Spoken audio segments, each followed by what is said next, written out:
మన తన డబ్బు లేదంటే, రెస్పెక్ట్ లేదంటే ఎవరు మనం యాక్సెప్ట్ చేయరు. అట్లా అమ్మను నాన్నను చుట్టాలల్లో అక్కడ మనం కొంచెం ఫైనాన్షియల్గా బాగాలు పచ్చి చెప్పాలంటే సస్తే బొంద పెట్టే జాగ కూడా లేదు ఆ టైంలో. సో అప్పుడు ఇక ఇంకా మరీ దగ్గర రారు, వచ్చినా పెద్దగా ప్రేమగా మాట్లాడరు. అట్లాంటివన్నీ చూసి వాళ్ళు సడన్గా నువ్వంటే పిచ్చి అనే పాట అంతకుముందుకి 10 years అంతకుముందుకి మనం ట్రావెల్లో ఉన్నాం, అంటే ప్రయత్నిస్తూ ఉన్నాం. అప్పుడు యూట్యూబ్ లేదు కదా, లక్కీలీ యూట్యూబ్ వచ్చింది. యూట్యూబ్ రావడం వల్ల చాలా మంది జీవితాల్లో హీరోల్లో బతుకుతున్నారు. మళ్ళీ అంటే గవర్నమెంట్ కూడా సపోర్ట్ చేసింది యూట్యూబ్.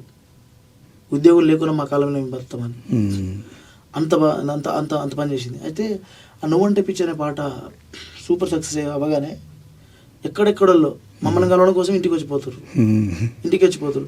మీరు రామలక్ష్మణ్ వాళ్ళ అమ్మ నాన్న అంట కదా అని మా అమ్మ నాన్నతో రెస్పెక్ట్ చేస్తారు. ఊర్లో కూడా కామన్ కదా, నా పేరు వచ్చిందంటే ఇప్పుడు డబ్బన్న పేరు అన్న రెండు లేదు ఒకటి ఉన్నా వచ్చేస్తుంది.